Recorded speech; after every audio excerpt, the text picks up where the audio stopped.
کیونکہ آج کے حکمرانوں کو سبق نہیں ملا نا. ہم نے بھی 4 سال عمران خان کی اپوزیشن میں گزارے اور مشکل حالات تھے,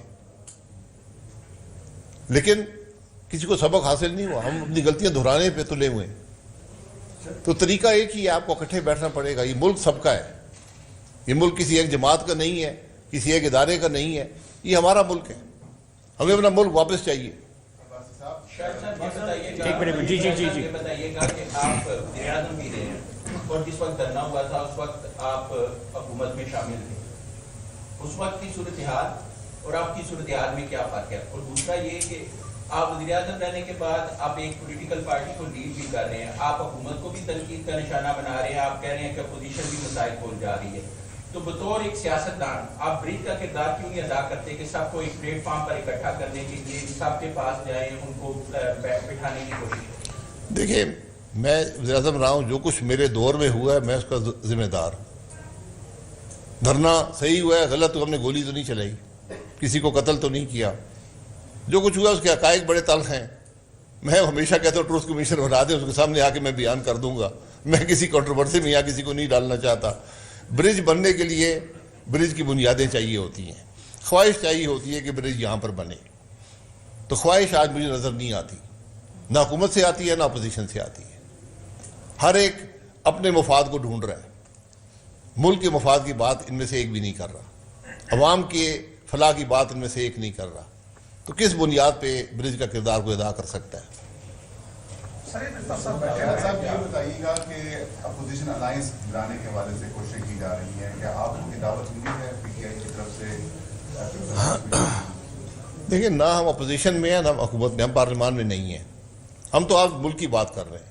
جو ملک کی بات کرے گا ہم اس کے ساتھ ہیں, حکومت کرے ہم اس کے ساتھ ہیں, عوام کی بات کرے ہم اس کے ساتھ ہیں, ملک میں ریفارم کی بات کرے ہم اس کے ساتھ ہیں. اپوزیشن کرے یا حکومت کرے, آج کرنی سب کو چاہیے, کسی ایک کے بس کی بات نہیں ہے.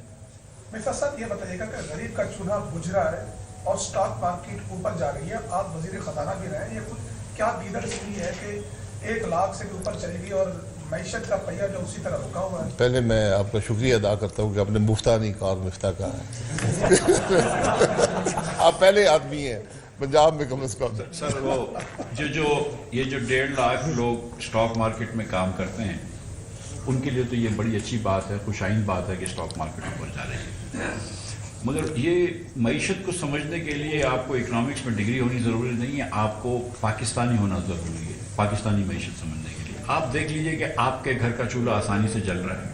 آپ دیکھ لیجئے کہ اگر آپ بچوں کی فیس بھرتے ہیں اور بجلی کا بل بھرتے ہیں تو پھر آپ کے پاس راشن کے پیسے رہتے ہیں کہ نہیں رہتے. آپ دیکھ لیجئے کہ اگر راشن کے پیسے دیتے ہیں تو خدا نہ خواستہ کوئی بیماری ہو جائے تو اس کی دوا دارو کے پیسے ہوتے ہیں کہ نہیں ہوتے. کیا آج پاکستانی اس پاکستانی سے بہتر ہے جو 10 سال پہلے وہی کام کرتا تھا؟ 10 سال پہلے جو ان اسکلڈ لیبر تھا, جو 2-3 بچوں کی کفالت کر سکتا تھا, کیا آج وہ کر سکتا ہے؟ کیا پاکستان کے اندر 40% لوگ خطۂ غربت کے نیچے نہیں ہیں؟ تو ٹھیک ہے, ہم اسٹاک مارکیٹ اوپر گئی, یہ اچھی بات ہے, میں اس میں کوئی بری بات نہیں ہے. لیکن آج بھی 10 کروڑ 50 لاکھ لوگ, یہ ورلڈ بینک کا تخمینہ ہے, 10 کروڑ 50 لاکھ لوگ پاکستان میں خطۂ غربت کے نیچے رہتے ہیں. ان میں سے 7 کروڑ سے زیادہ بچے ہیں. آج بھی لاکھوں بچے جو ہیں اس پاکستان میں بھوکے. یہ تو ناظرین آپ نے شاہد حقان عباسی صاحب کی بات چیت سنی. تو ان کا یہ کہنا تھا کہ حکومت نے اگر گولی چلائی ہے تو حکومت کی یہ ناکامی ہے. حکومت ناکام ہو گئی تھی ان مظاہرین کو روکنے کے لیے, تو اس لیے انہوں نے گولی چلائی, لاشیں بھی گری ہیں, سب کچھ ہوا ہے. لیکن یہ ایک ناکام حکومت کی یہ نشانی ہوتی ہے کہ جب وہ کراؤڈ کو روکنا چاہتے ہیں, کراؤڈ نہیں روک سکتے تو پھر گولی چلائی جاتی ہے. تو انہوں نے بھی ایسا ہی کیا ہے, گولی چلائی ہے جو کہ نہیں چلانی چاہیے تھی. یہ حکومت کی ناکامی ہے. اور عطا طاہر صاحب جو بار بار کہتے ہیں کہ معیشت ہماری اوپر جا رہی ہے, اسٹاک ایکسچینج نے ریکارڈ توڑ دیے ہیں, جب تمام کاروبار ٹھپ ہیں, فیکٹریاں بند ہیں, سارا کچھ بند ہے, تو لوگ کہاں سے کمائیں گے, کہاں سے کھائیں گے؟ اس لیے لوگوں نے کاروبار میں پیسہ لگانے کی بجائے اسٹاک ایکسچینج میں جو ہے وہ پیسہ لگایا ہے کہ ہمیں وہاں سے کچھ حاصل ہو جائے.